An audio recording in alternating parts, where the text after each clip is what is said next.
খুব ভালো করে মনে রাখবেন। এটাই হচ্ছে আশুরার একটা আধ্যাত্মিক তাৎপর্য আর কি, যেটা আমাদের আলোচনা থেকে স্কিপ হয়ে যায়। প্রথম কথা হচ্ছে যে এই মুহররম মাসটাকে আল্লাহ পাক নিজের মাস বলছেন, এটাই ফজিলত বোঝানোর জন্য যথেষ্ট। তার মধ্যে এই দিনে, এই মাসে আবার একটা দিন আছেন আল্লাহ পুরো জাতির তওবা কবুল করছেন। আবার আমরা জানলাম এই দিনে আল্লাহ রাব্বুল আলামিন আশুরার দিনে মুসা আলাইহিস সালাম বনু ইসরাঈলকে নাজাত দিয়েছেন ফিরআউন এবং তার দলকে ডুবিয়ে ফেলেছেন। মূল কথা এখানে ফিরআউন কে ছিল এখান থেকে ভালো করে বুঝবেন। ফিরআউন শুধু একটা ব্যক্তির নাম না, এটা হচ্ছে একটা পদের নাম, রাষ্ট্রীয় পদ।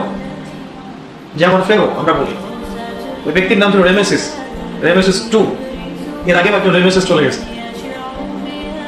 এখন আশুরার এই ঘটনাটা নিঃসন্দেহে কিয়ামত পর্যন্ত থাকবে, তা থাকবে না, প্রতি বছর ঘুরে ঘুরে আসবে। তাহলে প্রতি বছর ঘুরে ঘুরে আসা এত তীব্র একটা বার্তা দেয়া, আমাদের তো চিন্তার খোরাক থাকার কথা ছিল এখানে।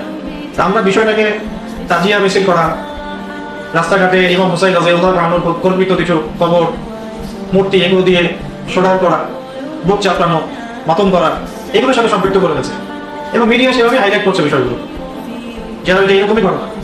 অথচ আসলে এই যে মূল তাৎপর্য, ইতিহাসটা হারাই যাচ্ছে, মূল আলোচনাটা হারাই যাচ্ছে। মূল আলোচনাটা করলেও বুঝতে এখন মানুষের সময় লাগবে, এটা এতদূর পর্যন্ত হারাই গেছে। কিন্তু আলোচনা করে আসাও দরকার। এই জন্যই এই দুটো পয়েন্ট আমি কথা বলবো আর কি আজকে ইনশাআল্লাহ। ফেরাউন এটা রাষ্ট্রীয় একটা পদের নাম।